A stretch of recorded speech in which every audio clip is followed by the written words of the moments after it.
If you feel stressed, anxious, wired but tired, or you like your brain just won't shut off anymore, this video could change how you think about stress. Because this isn't just about calming anxiety, it's about retraining your body's stress response, your whole body. Ashwagandha is one of the most researched adaptogenic herbs in the world. And in this video, I'm going to walk you through 5 surprising ways it helps beat stress and anxiety at the root, not just cover up the symptoms. I can't use ashwagandha because when I do, it makes me sick. So if you stay with me until the end, I'll explain who should never use ashwagandha and why ignoring this can result in some pretty nasty consequences for some people. So let's get started. Now, if you're new here, my name is David Toman. I'm the creator and author of Nootropics Expert, where I break down supplements and nootropics for brain health, which I base on research and not the hype.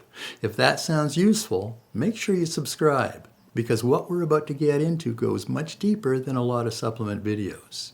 So what is ashwagandha? Ashwagandha, also known as Withania somnifera, has been used for more than 3,000 years. In Sanskrit, ashwagandha means smell of horse, because the root smells like a horse. In Ayurvedic medicine, it belongs to a special group of herbs called Rasayana. Rasayana herbs are used to promote long-term physical and mental vitality and are not quick fixes. And within Rasayana herbs, there's a smaller group called Medhya Rasayana. These are considered mind-rejuvenating herbs, which are traditionally used to support memory, emotional balance, and higher brain function. Of the 8 or 9 most cherished Ayurvedic remedies, ashwagandha is at the top of that list. Modern research now explains why. Ashwagandha acts as an adaptogen. It rejuvenates the nervous system, and it increases your body's resilience to stress. And that context matters because what it does next isn't random. It lowers cortisol, your stress hormone. Cortisol is your body's main stress hormone. In short bursts, it's useful, and it helps you respond to stressful events. But when cortisol stays elevated, your nervous system never shuts off. And that's when anxiety, irritability, poor sleep, and brain fog show up. Clinical studies show that ashwagandha significantly lowers cortisol levels. Lower cortisol tells your body that it's safe again. And many people feel this as a deep physical calm and not just sedation, just relief. But cortisol is only the first one. Stay with me because this next mechanism explains why ashwagandha feels different from typical calming supplements. It regulates your HPA axis. Your HPA axis controls how strongly you respond to stress. When it's out of balance, your brain treats everything like a threat.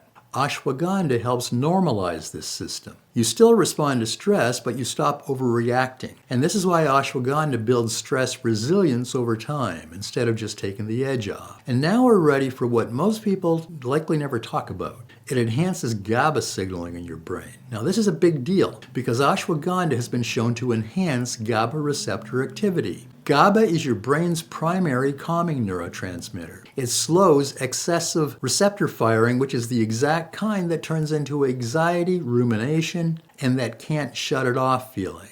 Ashwagandha appears to work at a receptor level, making it easier for GABA to bind. When GABA signaling improves, stress signals are inhibited. Your brain quiets down. Anxiety decreases. This is not sedation. And stay with me here because what happens next explains why people feel calmer without feeling emotionally flat or anhedonia.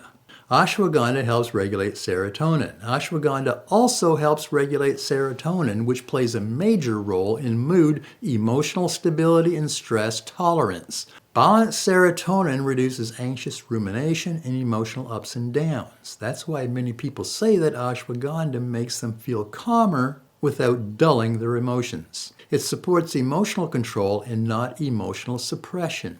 And this sets the stage for the final benefit, which ties everything together.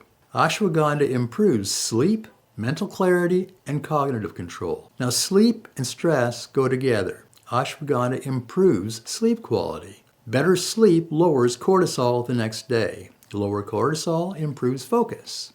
And as stress comes down, mental clarity comes back online. Many people describe feeling calmer, sharper, and more present at the same time. That combination is kind of rare when it comes to supplements, and it's exactly why ashwagandha has been used for thousands of years. And now we need to slow down, because this part is where most videos skip over, and it matters.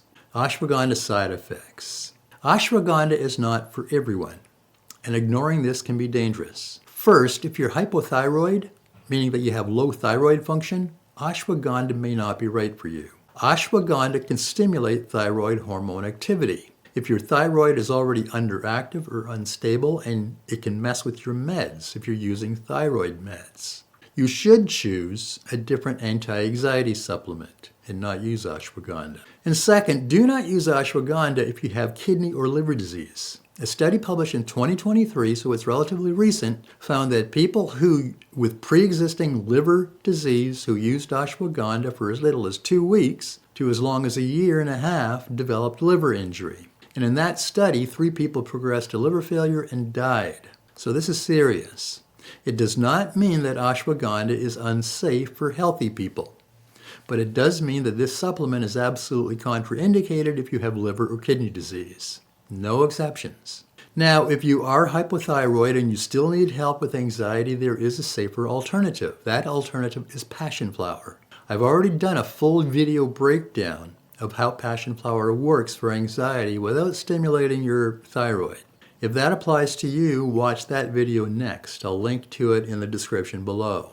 And if you do choose to use ashwagandha, formulation matters. Not all products are equal. I recommend a clinically studied extract and not a generic root powder. My preferred option is KSM-66. It's a full-spectrum root extract used in multiple human trials showing it reductions in stress, anxiety, and cortisol, typically at doses of 300 to 600 milligrams a day.